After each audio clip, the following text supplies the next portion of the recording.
It is exciting. It is. I like that you don't have any real idea who I am. That made me happy. No, I mean I know that you that Louis did a podcast with you that was much talked about. Oh yeah, Louis and I go way back. Is that right? Yes, we've had our moments in that podcast.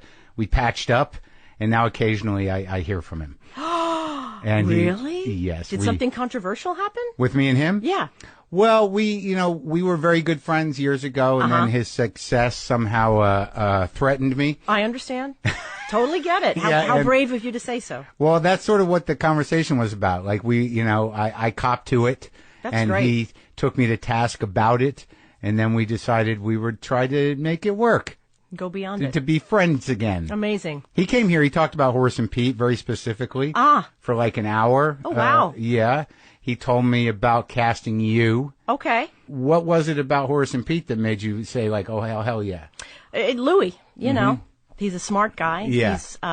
He's, people I respect him. Right. Although I was, I didn't know entirely all that much about him. I certainly knew who he was, But you hadn't seen necessarily his old show. No, I hadn't seen his stand-up stuff. I hadn't seen his old show. You didn't know his tone. No, not at all. Know the depth of the darkness of Louis. No, but that speaks my language. He came up to me, I think it was at the Emmys, and he said, "Hi, I've written this part for you in my thing," and I said, "Yes." And he said, "So I'll send you this." I said, "No, yes, I'm in. I'm in." And that's how it started. And what was your experience on that thing? Because it's a weird thing. It's a weird thing. Yeah. It was even better than I had imagined. Because I had to kind of be awake. You get to a certain point in this business where everything is a little bit predictable. Right. The way things go, the way things are written, the way a set feels. Yeah. Louis had this idea of doing this thing that no one had ever done. I think the first day on set, he said, "I have no idea if we'll be able to do this idea I have." Yeah. What could be more exciting than that, The director and the creator say, "I don't really know." Yeah. I put all my money into this. At least it was his money and not mine. He was the one willing to take the risk, so I was completely down with it. Yeah, and as an actress, was it more like theater? Yeah. What he was doing there? It was.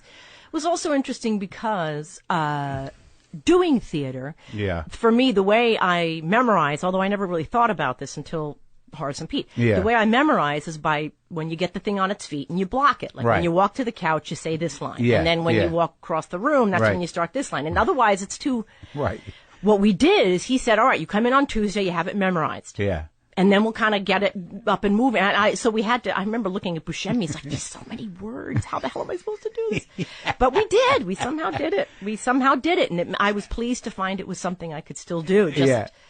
Something as simple as just memorizing something point blank without... Well, it's weird. It's sort of like, it's kind of like riding a bike on some level. I mean, you do it. You know you have done it before. Not like this, though. Really? I mean, seriously, you remember things from a play. And pretty much many theater actors I've spoken to. Yeah. In a play, you remember it in chunks, according to having had it up on its feet. You're with the script in your hand for a very long time. Right, and then you're like, I walk over, I say that to that guy. That's right. I say this out there. But and in anything other than that, film or television, for the most part, I would sit in the makeup chair at Nurse Jackie and say, all right, what are we doing today? I could look at the script, and, it's a page, it's half a page. That's right. It's like when I first realized that, it was such a relief. You know what I mean? Yeah. It's like, it's got to memorize all this shit. That's it's right. like, it's 3 lines today. That's right. Oh, I can handle that. I can and do you'll that. do it over and over again from several different angles till the life is sucked out of it entirely. Until you sound like an automaton. Right, but that's what you're aiming for. Right, but that's the weird part of the job. It's like the part of the job is like, can you make it sound good the 90 times? That's it. That is the job. That is the job. For TV. That's right. And movies. That's right. And then it's sitting and being able to sit and not eat too much.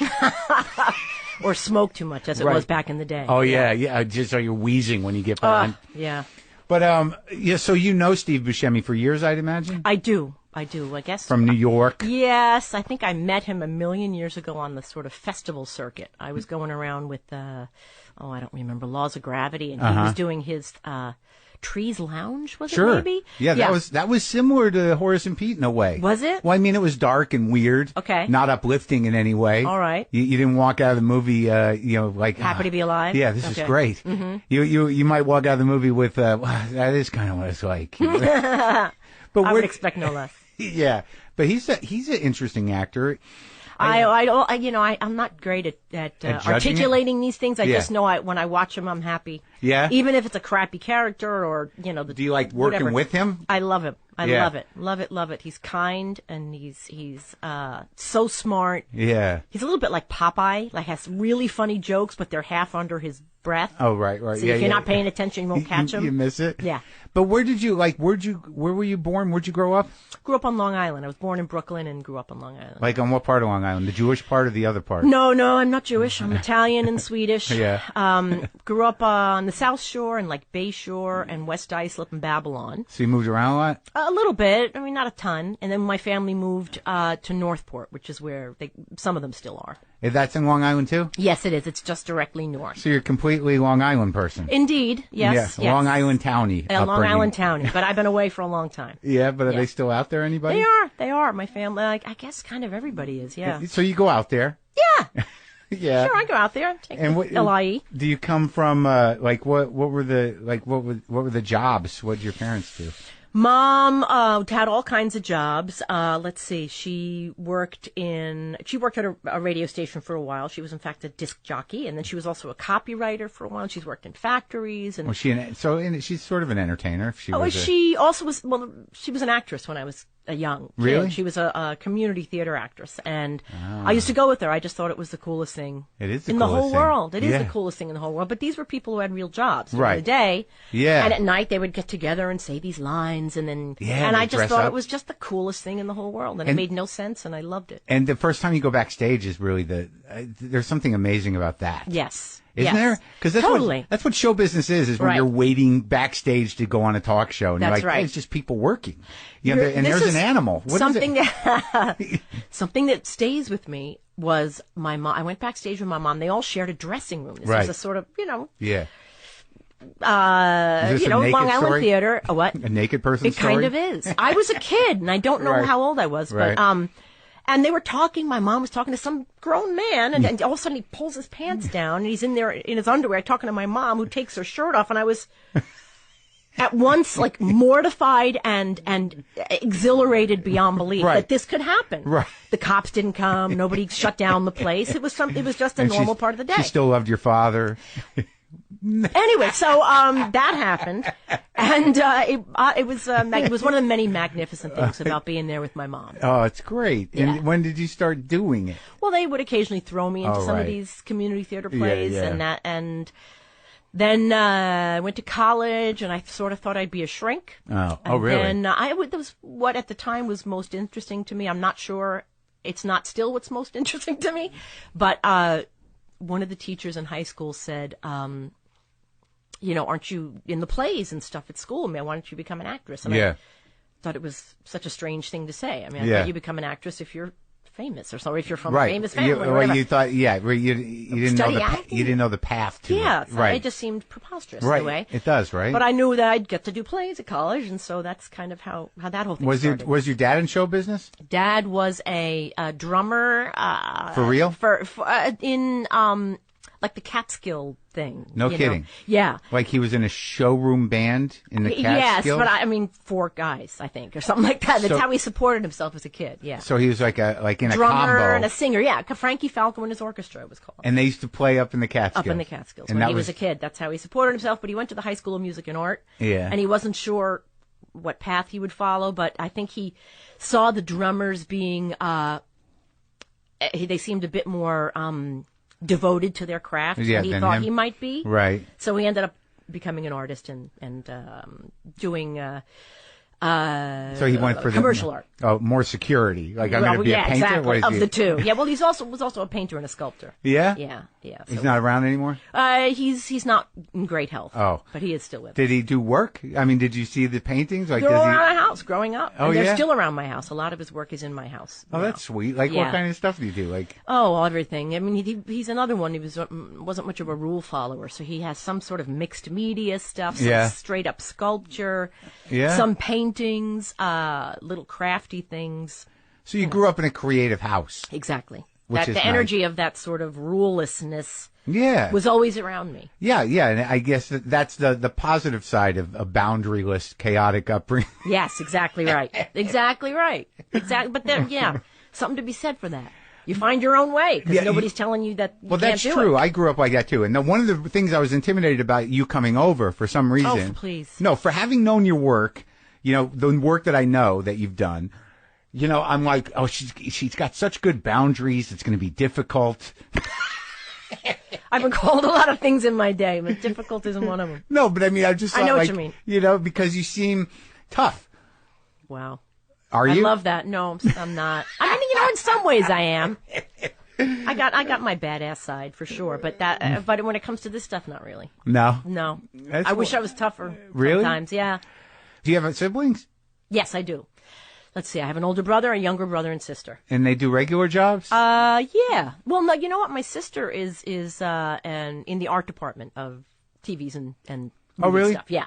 Oh, so she actually makes things? worked on Trees Lounge. Oh, she I did? think that was her very first job, maybe in the art department. She does set deck or something like that? Well, she does more like, they have to do a scene in a living room. So she'll go and figure out the dimensions on AutoCAD or whatever. Sure. Yeah. She does a lot of computer stuff and a lot of measuring stuff and a lot of design Creates stuff. the room on the computer so they can build it. Yeah. Yes. Exactly. Oh, that's good. That's totally. important. I mean, she was also trained partially as an architect, so. Oh, wow. She's, those are the people with the real jobs in show business. That's right. The people who have to be sort of smart. Yeah, the people where you walk into the place, you're like, holy shit, this How looks did this great. happen? Yeah, right. I could live here easily.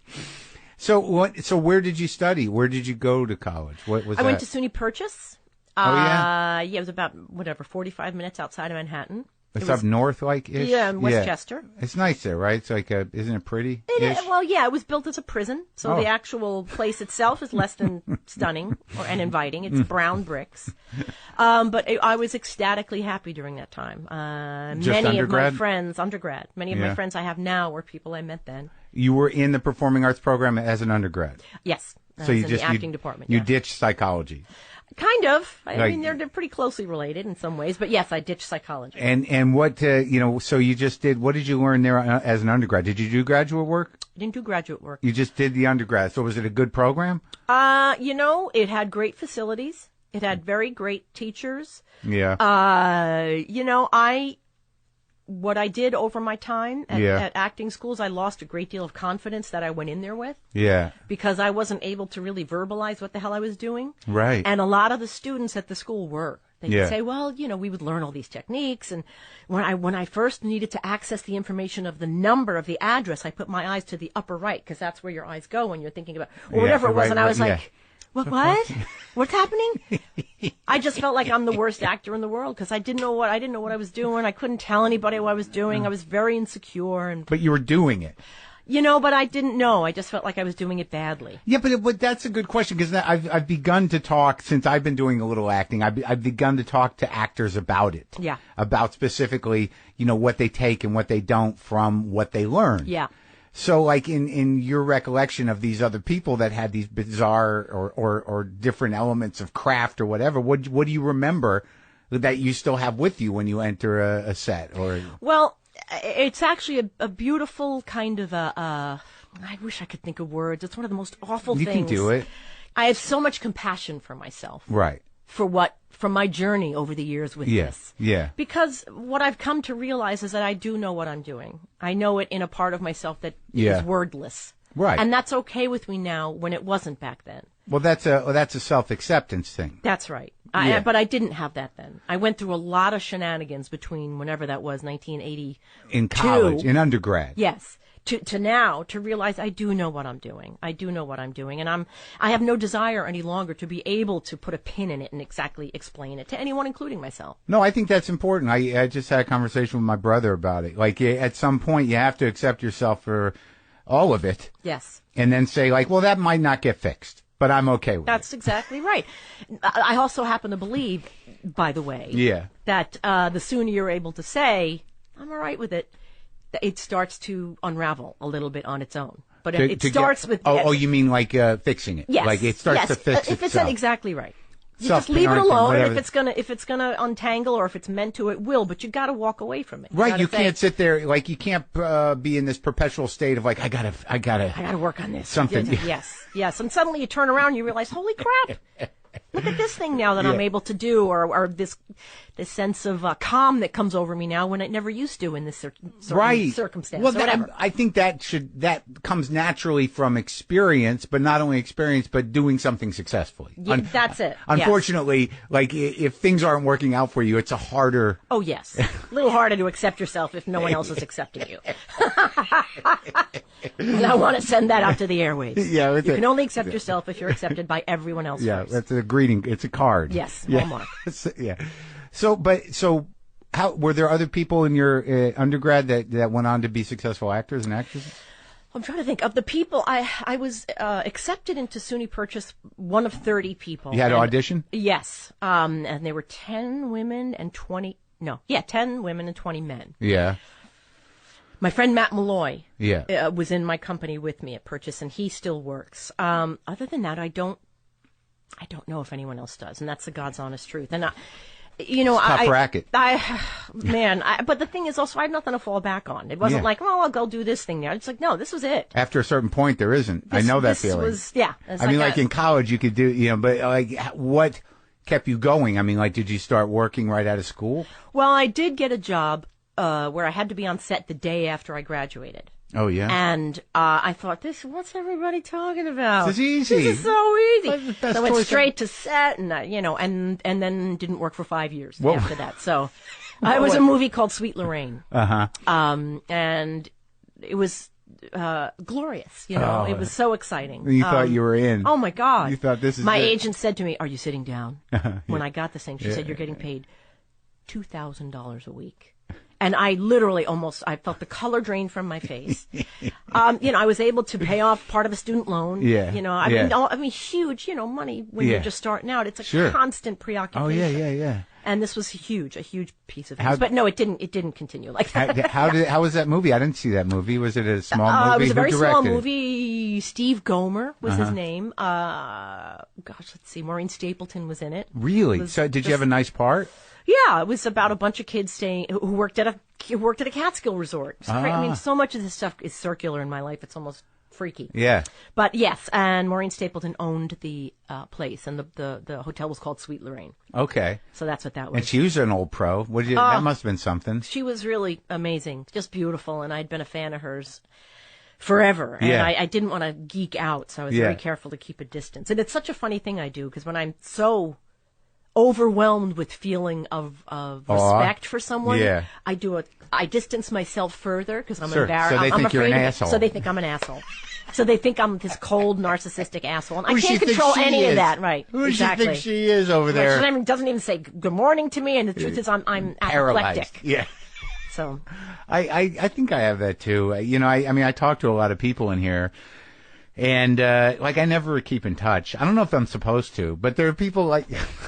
This is a very strange business thing that you do also here. It's very intimate. Yeah. Between two people who don't know each other. And then when it ends, it's not like you've actually put in the time to get to where you pretend to be during this podcast. No, I think so. I mean, I think it's a genuine thing. And, yes, I agree. And sometimes things happen, but, I just have to leave it there. It's not like I thought that me and Neil Young were going to be hanging out or anything. Neil Young sat in this chair? He did. Holy crumb. President Obama sat in that chair. My God, somebody told me that. Yeah. Holy mackerel. There's a picture right there. This? Yeah. Oh, my God. The same orange chair. Oh, my God.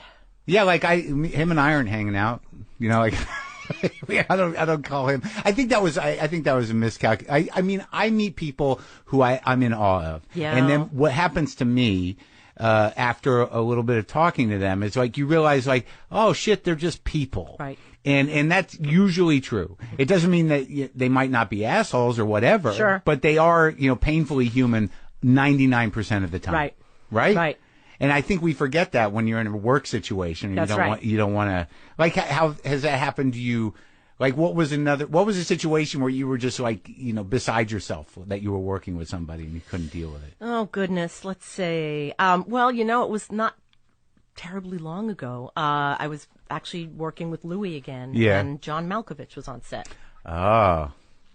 I wanted to say all the things I wanted to say, like Bomb in Gilead. Yeah. In New York. Yeah. It was one of the first things I saw. Right. And Laurie Metcalf. Yeah. And when I, at a certain point when she finished her monologue, I realized I was perched on top of the seat in front of me. For Louis, you mean? Or Bomb in Gilead? When I was saying, and all these things you kind of want to tell John Malkovich about your early experience with all the Steppenwolf guys and burn this. And And then I just think, really, does he need to hear that? Is that going to change his day or somehow make it easier to pass the time with him? So I say nothing.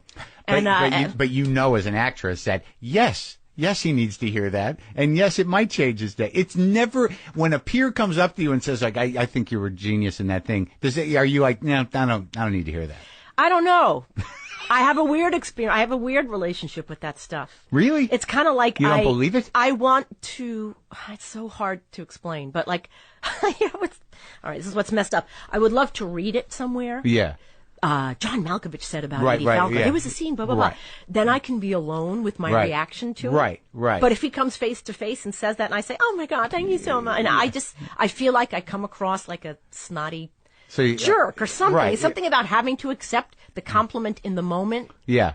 Well, that makes me very uncomfortable. Sure. I understand that. So I'm glad we're putting this out in the world. If any, peers have good things to say about you, they should maybe tell your friend. No, email it or put it in a magazine. Send it to the guy at Columbia University that Comey contacted. Yeah. And get it out in the news media. That's right. Yeah. That's right. That's the way everything gets out in the news media now. Apparently, yeah. Well, that's interesting because that means that there's some part, like, I guess it's hard to be, like you are a gracious person, but you're not sure that you're communicating that. Well, it's like when you said, you don't really know much about me. I'm so glad to hear that. Yeah. Right? I love to feel like when I meet someone, they're actually meeting me and they don't have a ton of backstory so that they've already made some sort of judgment about who I am or what it'll be like to be with me or whatever, or that you thought I might be boundaried, very bound. You know what I mean? Well, you are. Wait a minute, but it's good. It's healthy. Yes, but not if it makes people feel something about me before they've actually met me. But that's a problem because, like, and I've had this issue before where, I'm very familiar with some of your work. I mean, I just, when I was on set for Glow, in the downtime, I rewatched the entire Sopranos. All like back to, like, every day, like 2-3 episodes a day. That's crazy talk. Yeah. What are you going to do on set? I got to do something. Watch It's Always Sunny in Philadelphia. That's really funny. No, I know. I'm just saying. But so, like, people are coming at you with a very significant relationship with a character. Right. Right? So, you make assumptions, like, you're like, I've watched enough of that character to know that some of that stuff must really be her. That's right. Right? That's right. You should, parking lots in New Jersey. I pulled up in some mall. 5 different versions of Carmela came running up to me. The nails, oh my God, I can't believe it. Like, we're having a pool party this weekend. I would so love it if you could come. And realizing how, and one woman said, I recognize you with your disguise. Because I had jeans and a t-shirt on. And realized how completely bored they would be with the person that I actually am. So, you know what I mean? It's just a funny place. It's a funny position to be in. Thank God, on some level. On some level, I suppose, yeah. No, but that's funny because that's going to happen for the rest of your life.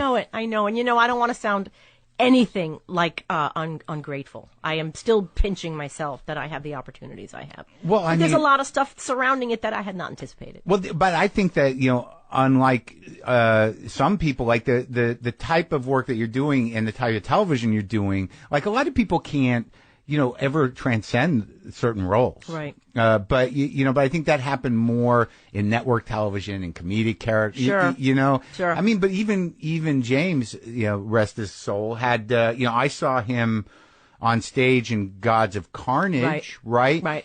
And, I had to, of course, you had to sit there and go like, it's not Tony, it's not Tony, it's not Tony. And it was a totally different role. Yes. Yes, he also has a physical being that's hard to escape from.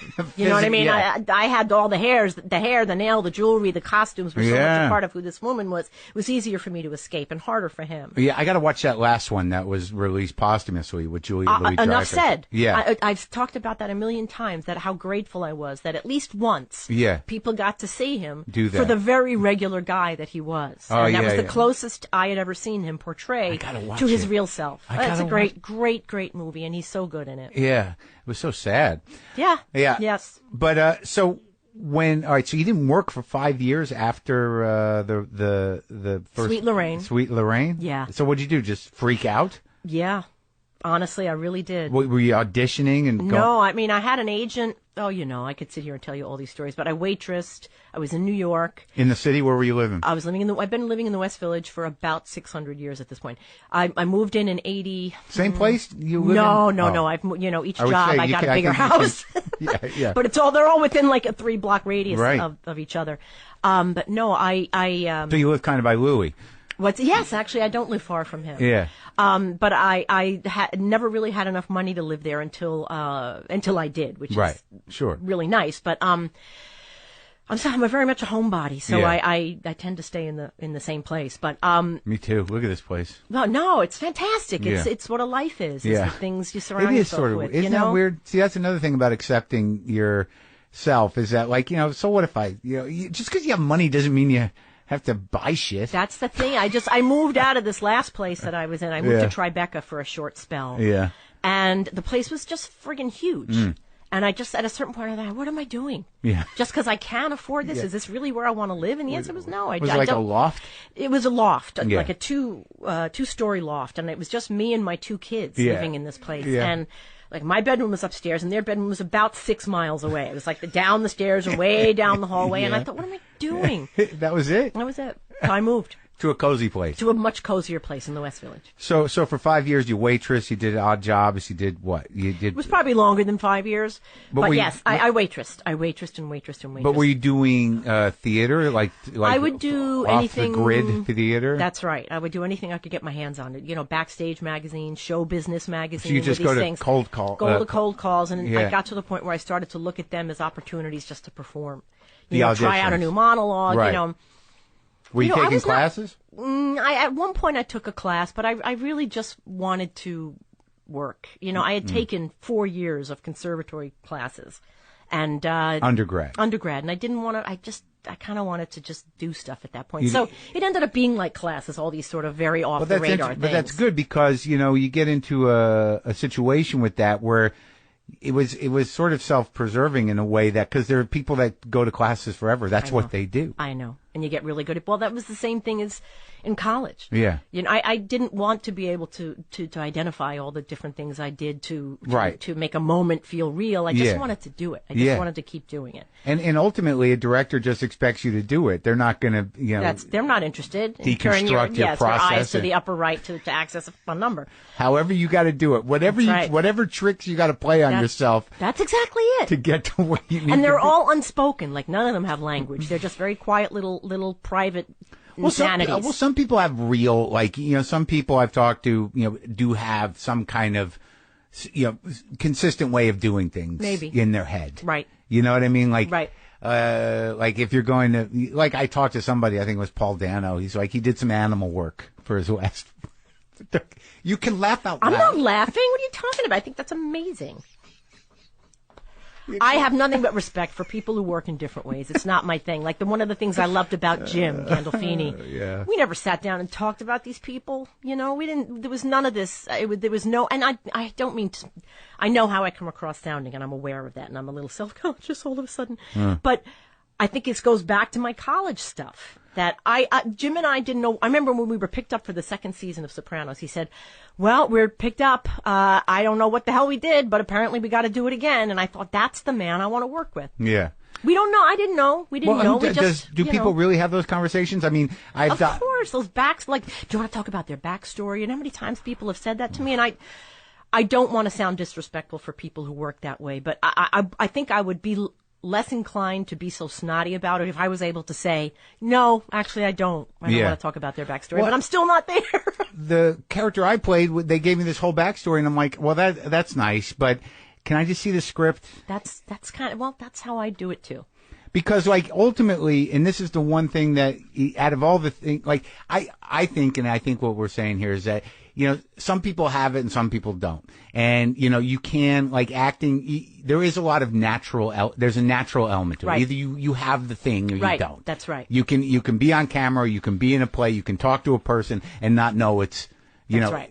You don't pay attention to this shit. Right. You're not self-conscious. That's right. In that moment, and you're not, why is there a guy with a camera 2 feet away from me?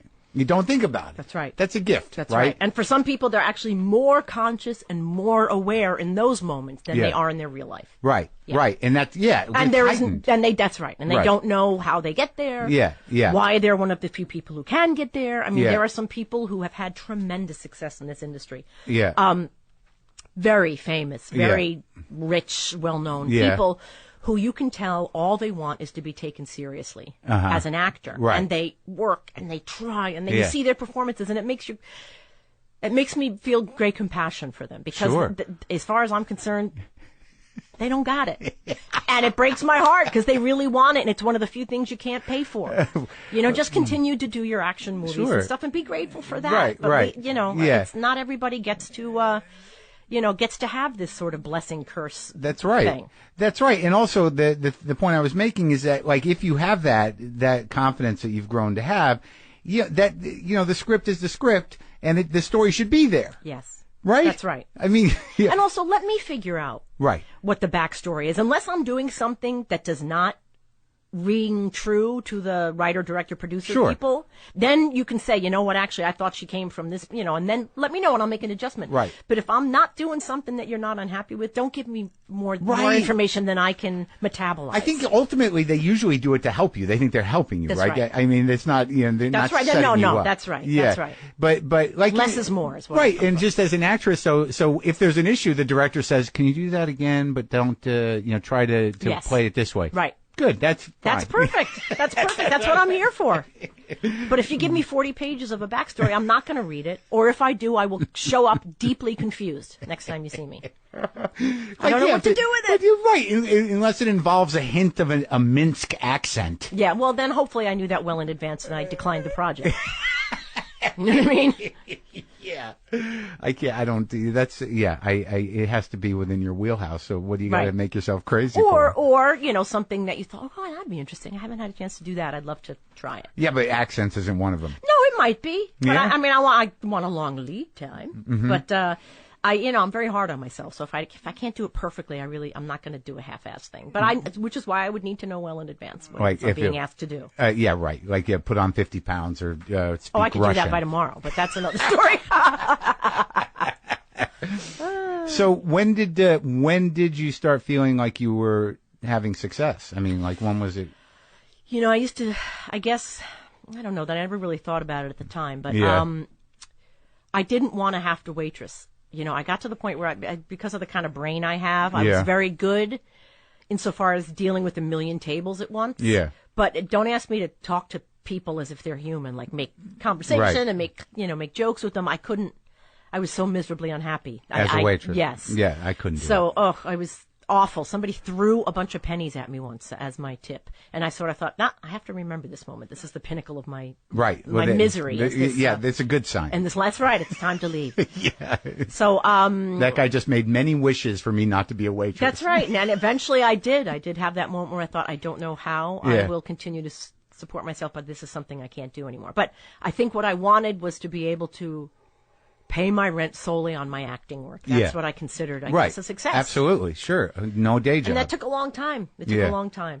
When did it happen? What was the job? I don't know. I mean, I did a movie called Cost of Living. Another independent movie. I don't know when that was, 20 something years ago. Yeah. And that was when I decided I quit my waitressing job when I got home, and I didn't know how it would continue, but something about that leap of faith, if you believe these sorts of things, and I do, that you put that out there, somehow it was all right. And I think for a short spell, I did some work with a dear friend of mine, Lisa Kennedy, who does set work on movies and films. She threw me onto a job for a while, so I was able to get some side work with her. On the other side of the business. That's right, exactly. Yeah. And then it kind of kicked in and wasn't living flamboyantly, but I wasn't having to. But that's nice that you got that gig, because that's sort of like in the nature. It's in the tradition of everybody has a job in the Shakespearean theater. That's right. That we all take we all do our part. Have you ever done Shakespeare? I'm afraid of it a little bit. No, I haven't. Me too. I did it in college, and I never got that little,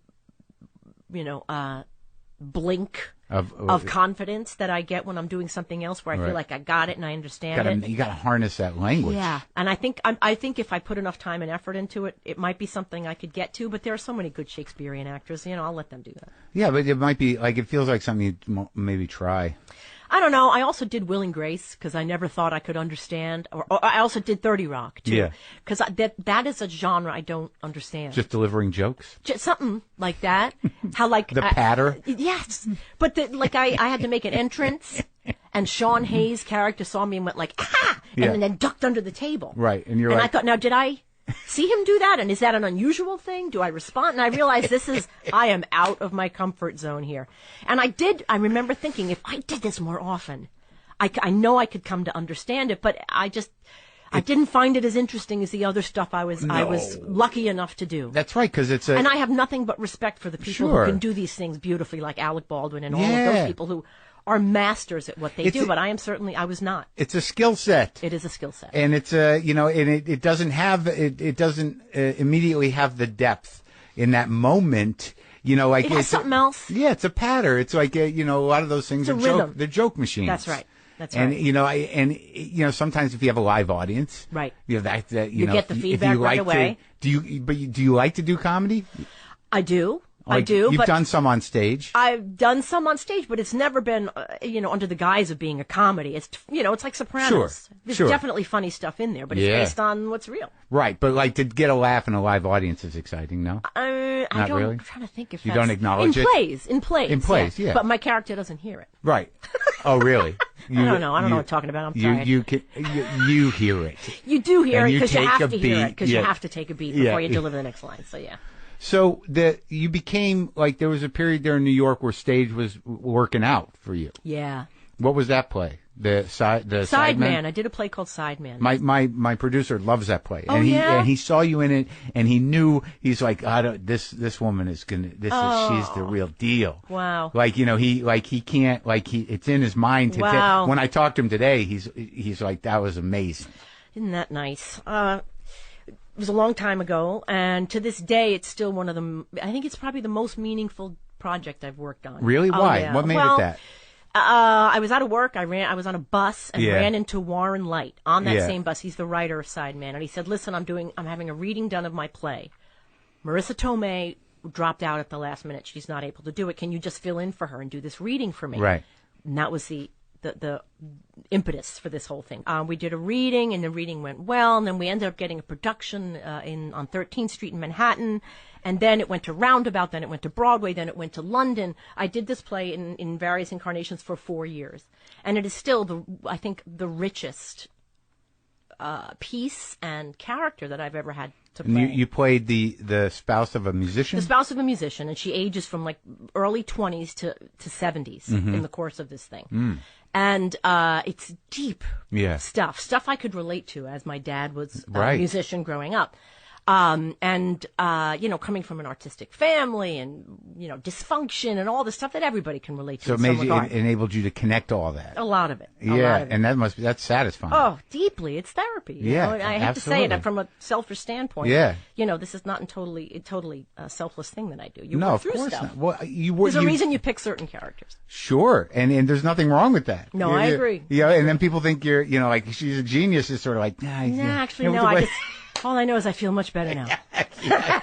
If that's what happens when you're a genius, I'm good. Right. Oh, God. So, but you've got the opportunity to do The Sopranos while you were doing that. That's right. Yeah. That was a terrible time. I mean, I know that sounds crazy, but you were about to be a big stage actress. Well, yeah. We was about to go to Broadway. Yeah. It was about to open on Broadway, and I couldn't join it. I couldn't take the play to Broadway. How'd you weigh that choice? Well, money. I was going to get paid, which in this day and age is not considered a tremendous amount of money. But to do the pilot of Sopranos was going to completely wipe out my student loan. Yeah. It was going to get me out of my fifth floor walk up. Yeah. That was, one teeny room in the West Village. There were real life things too, and I was, I guess, in my early 30s, and there were real life things to think about at this point. And I thought, but was there because HBO wasn't what it is now in terms of. Sopranos made it the sort of art house that it is on some level. in terms of how they handle television. I don't have that perspective on it, but I know it was early on in the series thing. Well, that's what I mean, right? Is that like it was a TV job? Right. That's right. And you know, there must have been that battle inside yourself, having so much success in the stage and being at the precipice of being a stage actress, which has this, you know, this lofty credibility. Sure. That you were like, what am I doing? Right. Did you have that? Well, you know, my memory is that I had been doing Sideman for such a long time. Right. And I know, certainly the more you continue to do something, the deeper and richer the character and the experience become. Yeah. But also, I had done it. Yeah. So my experience with it, I mean, I figured out who I thought this character was, and I had kind of fleshed it out enough to do a performance of it. Right. And here I was presented with this other character, completely different character. Yeah. And a substantial sum of money. And I remember Warren Leight, the writer, said to me, this is a TV thing. You're really going to choose this TV thing over taking this thing to Broadway. A mob show? Yes, exactly. And I wasn't, you know, you're never really sure, ever, if you're doing whatever the right thing is. Right. But I was pretty clear at the moment at what I had to do. Also, my family didn't have money. Yeah. It wasn't like when things went bad, I could just fall back on. No, I couldn't fall back on anything. Yeah. It was all me all the time. Right. So if I was able to take this big chunk of money and get some of that giant black cloud off of my head. Why not? Why not? Yeah. And if the stage thing was meant to be, it'll come back. And as it turns out, it sort of did. I did the pilot of Sopranos. Yeah. And I was able to join Sideman on Broadway. Yeah. Because the woman who was playing the character that I was playing got pregnant. Oh. So I took over the role and continued it on Broadway and then took it to London. And all this, I'll tell you, stuff works out. Yeah. Stay out of the way, do what you think is right, make the best decision you can at the moment and move on. Yeah. And when Sopranos doing that first season, because it's interesting, like, you know, when having watched it fairly recently, and I remember that it was exciting when it was on because you look forward to Sunday. You know, like it was like it's going to be on and you couldn't. So great. I'm so glad to hear that. Oh my God. It was like it was something to do. Like, you know, you built your day around it. But like rewatching it, like some of that stuff between you and James was the thing that's interesting is that you say you didn't discuss a lot of things, but you were both so emotionally engaged that there was so much space there. They afforded you all this space for things to sit there. Yep. And that was big news in the day. Yeah. Might even still be. When I remember some scene, he said, "Listen, there are no words in the scene. You go, you get something out of the refrigerator, you go, you stand by him, you walk around." Part of me is doing this thing thinking, I gotta say something. But that's what they wanted. They wanted to let it breathe a little bit. And I just had so much respect and gratitude for the room to do that, which HBO always gave us. Yeah, and you barely have that kind of room on stage. No, that's exactly right. Well, especially now, this day and age, you got to keep them, you know. Or in a movie, like it was very unique like that. I mean, because like the two of you with him, like, you know, God knows what emotions are running through him at any moment, and how it shifted in his face. And he had that weird thing he'd do where you just go into this blank stare thing. Yeah. That was sort of like, what is going on? Right. I remember it well. Like it was yesterday. And you just, so that character, what did you do to prepare for it?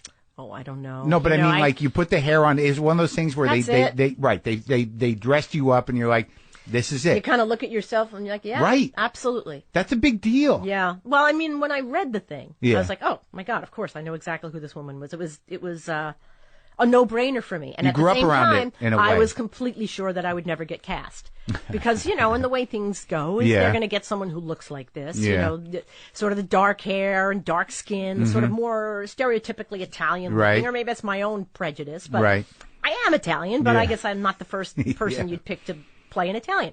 So there's a great sense of calm that comes over you when you're auditioning for something that you're absolutely sure you're not going to get. And that's how I went into that, you know. Like you have nothing to lose. You have nothing to lose. Yeah. And I was doing Oz at the time, too, so I had a little bit of dough coming in. I had a little bit of a steady-ish gig. And HBO knew you? They knew who I was, yeah. Boy, one environment, those two environments, one like very literally menacing and the other one menacing on different levels. That's right. That's right. A lot of darkness back in those days. Yeah. Yeah. And like I read, because I don't know how anyone talks about, like I'm sober myself. Oh, wow. Yeah. 25 years I have this year. Wow. Yeah. I'm coming up on 18. Fantastic. fantastic. I didn't know that. That's great. Well, yeah, I was going to open the interview telling you I'm a little dry. Feel a little. And I need a meeting. I understand. I'm with you. I'm a little brittle. I hear you. I hear you. A little white knuckling going on. Well, no, it's not. It's weird. You get to a certain point with it where I don't want to drink, and that's not in the. It's not the list of solutions. Right. But I'm not acting like a person that's living in the present, I totally get it. Or not letting go and letting God. That's right. Yes, the resentment thing. Oh, I get it. When did you get sober? So 25 years 25 ago. years Was ago. it during The Sopranos? It was. Let me think. It was before The Sopranos. Yeah. I was doing a play. Yeah. Dating a crazy man, and I had a horrible experience and woke up one morning and realized, oh my God, I'm done. Yeah. I'm done. I didn't know how it was going to pan out, but it really was as sort of miraculous as that. And I've never looked back. And did you know somebody who told you what to do? Oh, really? Yeah. I mean, I went to school with a lot of people at SUNY Purchase who are still my friends now who got sober before me. Oh, and it just seemed like, wow, how do you do that? Yeah. Drinking was such a big part of my life and my social life and my dating life. And yeah. So, but I saw them do it, and I saw them turn into different people, and they just walked me through it. You do turn into some better version of yourself. Oh, absolutely. It's a weird thing. Absolutely. That, this idea that people can't change. There are some things that can change. Oh, yeah. Do you know what I mean? You're always going to be you. Right. And there's always that panic, like, cause one of the things I do with the podcast, if anyone emails me about questions about sobriety, I'll take it. Yeah. Oh, yeah. And I'll respond. Sure. And I'll tell them what I did. Yep. And I'll tell them what they could do if they choose. And, and then I hear back and they're like, I'm doing better. Oh, amazing. It's the best. Oh my God. All you can do is tell them what you did. Right. Who the hell knows what'll work for them, But also the amazing thing about, that the model, and I try not to be too explicit. I try to honor the tradition, but fuck it. There's a point where you're like, that's some old timey shit, and I'm not a representative of the program, but it works for some people. That's exactly right. It's the only one that you got that, you can go back to, and, but, there is something about when you're self-centered like that. Yeah. There's something about doing it that connects you to your empathy in a way that, it's a miracle. Yes. Just by listening to people's story in that context, you're like, oh my God, it's made me a better person emotionally in a lot of other ways. Yep. Right? That's part of being in this business, I think, was based on the experience I had seeing things as a kid, movies and television and theater, where I think, oh my God, that person understands me, or they're going through what I've been through. I think what saves us every time is realizing we are not alone. There's very little we can experience that someone else somewhere has not experienced. That's totally true. And then you're sitting in an AA meeting. That's what you have right there all around you. Yeah. People sitting with you saying, I used to drink to cover this shit up. Yeah. But now I'm just going to talk about it. Right. And what they did while they were drinking, that can vary. And sure. There's some of those moments how where bad you're like, it went before they could get out, for sure. But usually you don't judge it other than like, ooh, I'm glad I didn't. I had a lot of that. Like, man, I never got there. Yeah. Woo! Yeah. Thank God. Yeah. I don't need to do that Gratitude. research. Yeah. Yep. Yeah. That's something that I don't do innately. Gratitude? Well, you said you're hard on yourself. Does it come easily for you? I'm hard on myself, but man, the gratitude that comes floating out of my system is not something I even could have wished for. Yeah. I don't know. It's beyond my comprehension. I wasn't supposed to have this life, I wasn't supposed to have these opportunities and just the abundance. I hate the words that are coming out of my mouth. I just don't know other ones. Yeah. I have these two magnificent kids. I have money to live. Yeah. I can help people out when they need it. Yeah. It's great. It's just beyond. I mean, I was meant. I don't know. I it's feel funny, like it wasn't meant for me on some level. Yeah, but what does that mean? I don't know. Right. I can say those same things, but then somehow or another I'll end it with, well, fuck that guy. Yeah, no, I'm better than you in that way. Yeah. Well, you got a few more years than me, so maybe that's right. No, listen, wait till you see. Wait till you see what happens next. Well, I don't say it like I used to. Yeah, I used to right. say it. I know enough to, to keep it inside. Maybe go to a meeting and and deal. Right. Right. That's right. That's right. So, how many seasons of The Sopranos did that happen? We had 6.5. Whatever that means. So good. 6 and then some extra. Also, and then you did a little theater in between things I and think movies. I did Sidemen and some movies, which I also was able to do between seasons. You did Frankie and Johnny? I did Frankie and Johnny at some point. Yeah. Oh, Lord. That's a big play. That's a sweet play. It's a very, very sweet play. That's one of those ones that everyone does monologues from. Is that right? I think so. Yeah, I remember doing one in some class at some point in my life. But you had to you showed up at movies a lot. Yeah. Here and there. Yes. I have to say it was, and for a long time when you play a mob wife, that's all the scripts you get for a very long time. And then did you fight against that? Did you have to push back? No, all you have to do is say no. Right, but I mean, you knew that you didn't want to be typecast forever. That's right. And the only way to control that is to say no. It's as simple as that. And it may mean you don't work as often as you might have wanted to, but you're the one controlling that. Right. So, and then I get a letter out of the blue from John Sayles. Oh yeah. Who says something handwritten? Who says something like, I don't really know your work. Was it? I think he saw me in Laws of Gravity, this movie I did a gazillion years ago. Yeah. And I wrote this part for you in a movie that was, had nothing to do with anything I'd ever done before. Huh. And I thought, man, somebody's looking out for me. This is just what a gift. Which film was that? Sunshine State. Oh. And beautifully written. Yeah. I had to have an accent, which I was thrilled about. Which accent was it? Southern, Florida thing, Georgia, Florida kind of accent. And Timothy Hutton was in it, and just a lot of great actors. It was so off the beaten track for me. And this was after The Sopranos. It was, I think, between seasons. Anyway, it was just one of the many tremendous, just handed to me gifts. And it was a great experience. Tremendous experience. I loved every second of it. Oh, you were in Random Hearts? I fucking loved that movie. Yes, I did too. I was in it really very briefly. Was that Sidney Pollack? Yes, it was. Huh. Yeah, people don't make too many grown-up movies anymore. There's certain movies, and for some reason I was thinking about Random Hearts recently, where it's where are the movies that are sort of sophisticated, adult-themed, It doesn't seem to be happening there these days, Yeah. It seems like it's TV. Right. So how'd you get Nurse Jackie? Nurse Jackie I got because we finished Sopranos, and I went around with agents and managers, and we took meetings with the heads of networks, and everyone was like, yes, that's very exciting, and then nothing seemed to happen. At some point, I got a script called Nurse Mona. Yeah. And my friend Matt Malloy, who I mentioned earlier, is an actor, a dear friend of mine, and he lives in Venice.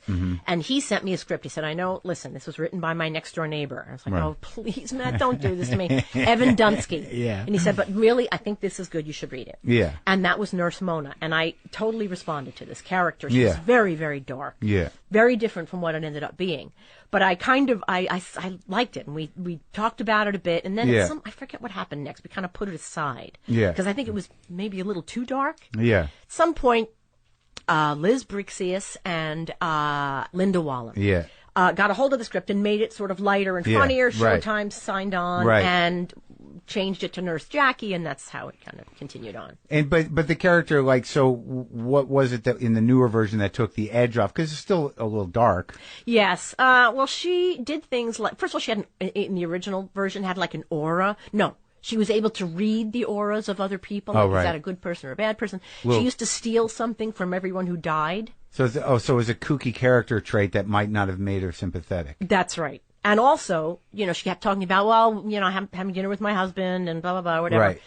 And then it's, I think the last scene in the pilot is you see her and she's eating a meal and talking, but I think the camera pulls back and there's nobody there. Oh. So she has this sort of fantasy boyfriend, husband. But anyway, it was very scary and weird and dark. Right. But I kind of love that. Sure. But also I thought that people said, are they going to want to hang with this woman every week? I just don't know. Well, that's an interesting question about what drives you in that way, because, there are points in The Sopranos where that character is very aware, of her struggle to not be aware of the depth of the horrible world she is in. Sure.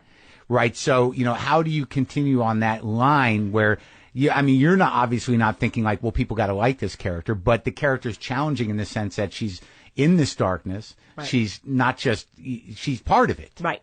Yet that's her life. Right.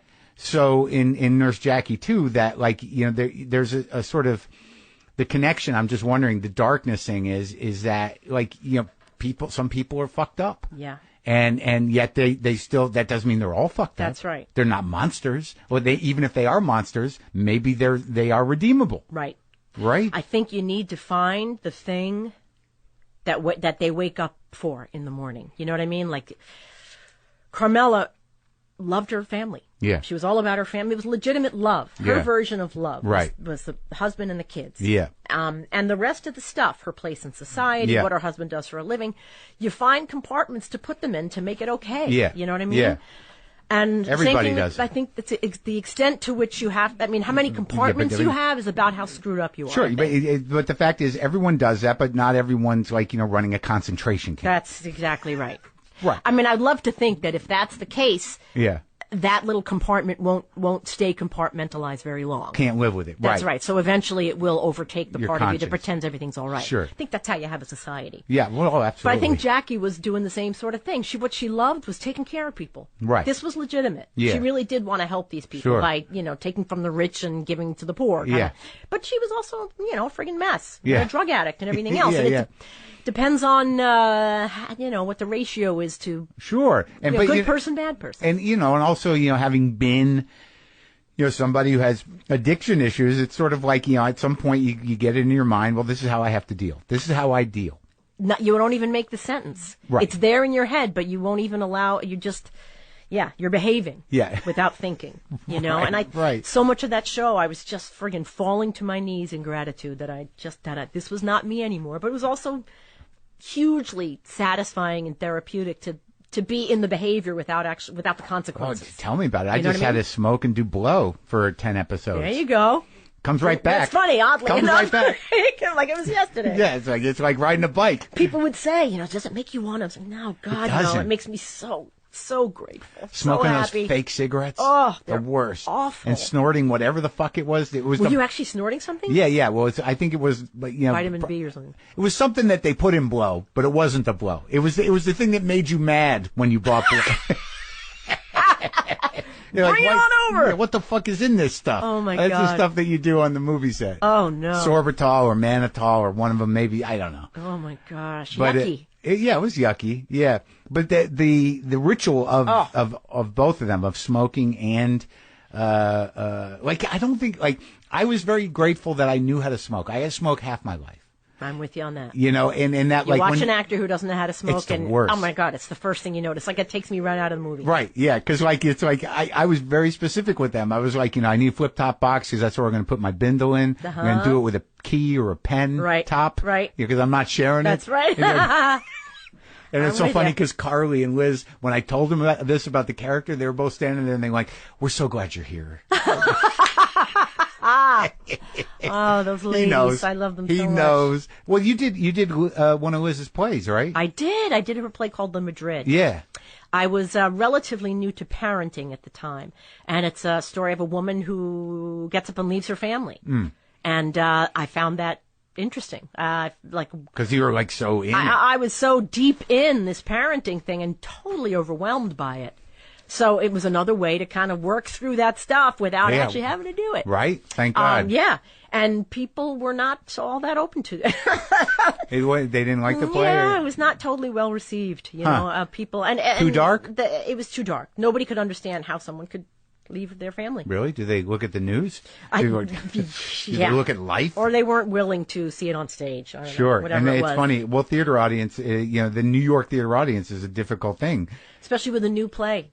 That's why you don't see so many of them. Well, yeah, and it's interesting now because I've talked to Annie Baker, I've talked to Stephen Karam, these newer playwrights, Yes. and sort of and I've done what I can to get this generation to the theater. But really, when you go to the theater in New York, you're like, oh my God, how old are these people? Yeah. It's not that it's bad, but Yeah. it is the theater audience. Yeah, and that's it should exactly be right. more important and relevant to people. It was like Nathan Lane said about Manhattan Theater Club, Sleeps 400. The hearing aids going off and, oh my God, I got to use the bathroom. In the middle, I swear to God, in the middle of a scene. You just get used to it. But, something's got to shift there. If there are to be new voices, there's got to be a place where Well, they you can work be with the heard. 52nd Street. 52nd Street Project. I mean, that seems to be very proactive along those lines. Can you explain to me It what does. that is? That's more about helping grow a sense of self in some of these inner city kids who may not find that at home or in a school environment. These Hell's Kitchen kids that go after school to this 52nd Street Project. They have help with homework, and they also have classes, Yeah. playwriting and play crafting, and now Yeah. they have like filmmaking and I think dance and I mean it is a good, on every level, good organization. And I got involved because I saw my dear friend Kevin Gear, who passed away all of like a couple of months ago. I saw him in a play. He was in Sideman with me, but I saw him in a play at 52nd Street Project where he had a head of plastic hair with like little curls that came up with this, and he was playing some little girl or something in this theater. I myself have played broccoli. I played a deer a couple of times. These are flowers, characters. These are plays that the kids write. The kids write them, and adults perform them. And you are not allowed to fix the grammar. You're not allowed to make the sentences make sense so that you can say them. But these are big actors. These are grown-up actors and little kids writing them. Kids who aren't writers. And you play them straight. You play them straight. Never have I seen funnier or more engaging or more honest theater in the city, anywhere. Again, my producer and my business partner, he went. He's gone, and he loves it. Oh, he's a big theater nerd. Not only that, you see these little kids who are, they didn't grow up in these, theater families, and there they are sitting on a little, foam core desk watching their play come to life with, Frances McDormand and Billy Crudup and, and you see their faces like, it's just so beautiful. It's such a beautiful, life-affirming organization. That's unbelievable. Thrilled to be involved in any way. Yeah, and you make time for it. Oh, yes. I mean, they make time for me as far as I'm concerned. And it must be just so interesting to see which kids are utilizing fantasy and which are actually trying to fix their home environment. There's a lot of heavy stuff. There's guns. There's drug abuse.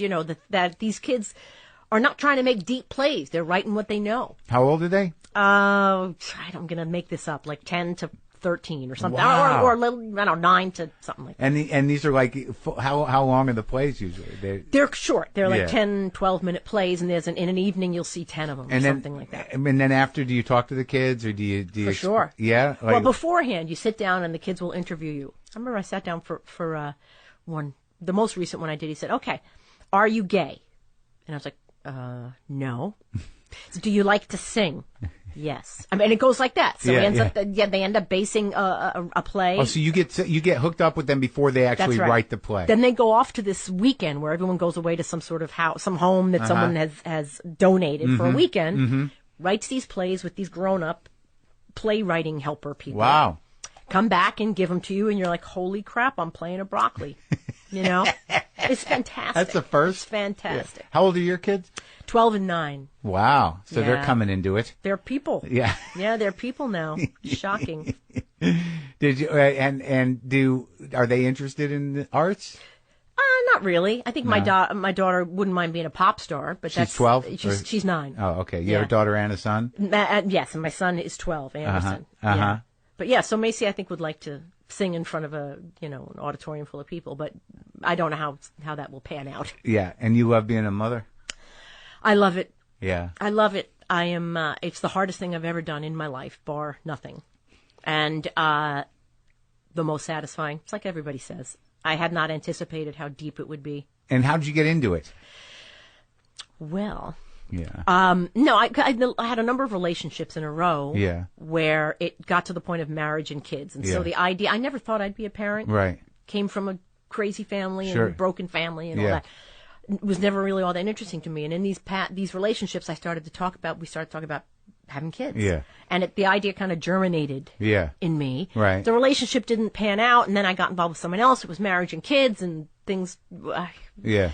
And then we split up, and I thought the kid thing didn't go away. Huh. So it was, I was as surprised as anybody else. I thought, holy shit, it's time to be a mom. Right. But I was single. Yeah. So I started paperwork for adoption. Oh. And that was, 13 years ago. Wow. Took about a year for them to hand me my son, my brand new son. Yeah. And then 3 years after that, they handed me my brand new daughter. And that has been my life ever since. That's beautiful. It's tremendous. And you don't have to deal with relationship stress on top of it. How people keep a relationship going and parenting, I don't know. They're both so challenging, and I'm not a good multitasker. It's so funny that, you say that, because, I'm one of those people, I don't have kids. I've been married twice, and I come from chaos and boundaryless, selfish parents and whatever, and they didn't divorce till I was in my 30s, but I never think about it. Yeah. Like, and I've been with women who was like, let's have a kid. And I'm like, Oh, yeah. But there's part of me that thinks, well, there's nothing wrong with that. Right. But, you do have to deal with that life, but like, I don't think I was cut out for it. I never, like, when I was a kid, I never thought like, I want a family. I just thought like, I'd like to feel good about myself. Yes. Yes. Totally. I mean, it's also hard if you grew up in a family where perhaps you weren't, you weren't grown the way a lot of kids are, and you weren't necessarily given everything you need when you needed it, and so you grow up feeling all the time, is my experience. Yeah. Like, but what about me? I need to get another massage. I got to get a juice. I need something to fix it. I gotta, so who am I to take on someone else who needs stuff all the time, And I don't know, after 4 million years of therapy, and, many years of sobriety, I felt like, I think I'm all right. That's great. I'm all right. I think I can. And you could do it. And you could I don't do it perfectly. God knows what the messes I've made. Yeah. But you found a situation where, you took it on yourself and you made it happen. I did make it happen, and 12 years have gone by, and I have these people who are growing into people right before my eyes. It's amazing. It's absolutely amazing. And in this movie, you play like a mother with like difficult kids. The one that I just watched. Landline? Yeah. Yes. Difficult. Well, grown-ups at this point too. They're, right, but like that age, that must another cautionary tale. I imagine dealing with the younger. Terrifying. What's that woman's name? Abby Quinn, the actress. Abby Quinn. She plays, what is she, like 14, 15? She's a little older than that. I think she was like 17 or 18. Oh, okay. But that, like, on some level as a parent, you're like, God forbid. Oof. But it might happen. You know what? I can't even talk about it. I'm pretty sane about most things, but all that stuff, I know. I've engaged the help of my team of dear friends, godparents, and therapists. Yeah. So listen, I'm going to need to step back from this. So the whole drug alcohol thing and children, I'm going to need a lot of help with that, because my skew is, I'm off. But also, I'm so concerned about it. Yeah, right. You're preemptively concerned. That's right. My brother to the point where you're going to end up throwing them right into it. That's right. My brother's, he's got 3 kids. It's the same. Yeah, there's this like, what do we got to do? I feel like this moment is like, I feel they're going in that direction. That's right. It's right. And I know I need to back off. And so I've said to my friends, can you just keep an eye on this, please? Yeah. When and also there's another program. And that's where I am right now, where I get home like, oh, yeah, I could look into that again. That wouldn't be the worst thing. A little detachment might not hurt. You're absolutely right. Right? But the movie, I thought it was great. Jenny's great, and you get to great. And you get to work with John Turturro, who I've known socially for many years, and we'd never gotten to work together before, so that was a big treat. Because he seems like a similar actor than you. I think so too. Yeah. Although he's also got a director's eye, which I definitely don't have. So he was always like, "How much are you getting? And are you going to do this shot too?" And I just can't do that. I don't. Like obviously I'm not like a real actor in this sense, but like there's some people on like people on set are like, "Is this my shot?" Like I don't even know when it's my fucking shot. I don't know what same here. I don't know where the cameras are half the time, and I prefer that. Like they just know, like like that's your camera, and they're working it, and I'm like, do I need to know? Yeah. Is that but part that brings of the me job? back to the college thing. If you don't know it and you're doing a good job, then you don't need to know it. Okay, let them do it. Right. But then you watch someone like Louis, who writes, directs, and stars in all these things. Yeah. Where he's like this thing I just finished, where he's, he does a scene and he's, and I'm talking and he's talking. Yes. Yeah. You think? I think it is. And he'll do something, and he'll finish the scene and he'll go, cut. All right. So you know what we need to do, and he can completely come out of it. Yeah. That is something I can't do. That quick jumping back and forth. Sure. From outside it took him a to while. Inside. It took him a while. Yeah. Sure. He's definitely like evolved as an actor, and he's evolved as a director and as a comic. I think he always wanted to be a director. His short films, I don't know how far back he went with looking at his. No. Like he used to do these short movies that were really bizarre. Then he did like 2 features like when we were kids almost. When he was in his 20s. Oh my gosh. He did Caesar Salad was his first feature, and it's like insane. I'm laughing already. It's insane. Really? And then he did another feature in black and white about a photographer, ostensibly about a photographer that got very weird. But he did shoot features. I didn't know when that. he was a kid. So he's been really. doing this a long time. Yeah. Well, it's like people have said, I'm sure they've said it to you too. Like, so how do you want to direct? You want to write? Like, I don't. I get anxiety. That's it. I can barely do the one thing I want to do. That's right. Yeah, and fortunate for people like us, like where it's immediate, where you're in it and you're doing it, And like the idea of planning, like and you talk to people that make movies, it's like, well, it took 5 years. I'm like, 5 years? 5 years. What the fuck? I can't No. I can't get a tattoo. I can't make a decision No, that's going to exactly. last that far into the future. Yeah, I dread next week. Yes. Like, I'm like, oh, I got to do that thing.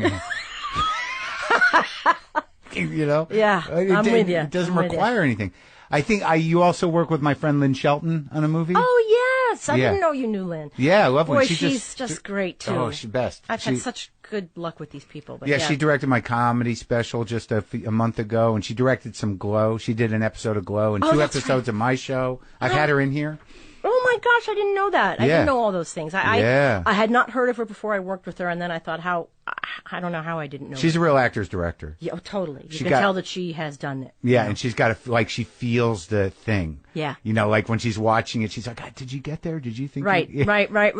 And she was also not afraid to say when she didn't know. She was like, oh gosh, let me think about that. I'm not well, why don't we try it that way? I mean, you really got the idea that she was also okay with coming up with it as we moved along, as we moved through it. I'm excited. What'd that movie end up being called? Long Shot. I think it's called Long Shot. Yeah. And I so loved it. Like you saw the cut? I have seen a very early cut of it. You like it? Well, I need to see it like 50 more times before I get it. Before I'm able to not actually see myself. Right. Takes that many times? I don't know, and often I don't ever get to that version of it. So, it's a lot of me, and one of the things I don't often care about how I look. It's not what I am in this for. Right. And especially if I think I want to look like a regular person. So, anyway, so then there I was looking like a regular person, and it was hard. It's hard to watch. But anyway, Jay Duplass is in it, and he's just such a lovely, also another sort of non-actor actor. Right. I think he's getting good, though. So good. Yeah. So, I just had such a glorious time working on that thing. Oh, wait, real quick. I watched a comedian on the plane. Oh, yes. So you got to work. Who says no to working with Robert De Niro? I know. You know, it's hard for me as a comedian to watch it, but like I thought there was some good stuff in it. And like, what was it? Was that Jessica exciting? Kirson. Oh yeah, she's great. Holy mackerel! What a powerhouse! I think that was one of my favorite parts of the movie. Was for 3 seconds of her act doing that thing that she does. She's funny as hell. Yeah. I knew a lot of the people in there, and I bet you did. I know Jeff. Those stand-up guys. But having those scenes with Robert, like I think like it's a very weird thing. I talked to Anne Hathaway about this. Like I think that the work he's doing now, when he puts his mind to it, and it's not so menacing as it used to be, it's some of the best shit he's ever done. Right. Like I've watched The Intern like 4 times. I got to see that again. I've had some people tell me actually it's really quite a lovely movie. Well, for him, like to like now, like that he doesn't have to be this thing. Right. Like he's got his chops and he's like doing things. That's right. Like even in that movie, it must have been kind of fun to do it with him. Well, going back to an earlier question, I could say nothing to him. I stood next to the man for hours and hours. I said not a word. I mean, there's also this piece with Mr. De Niro that he reminds me so much of my dad. Oh, really?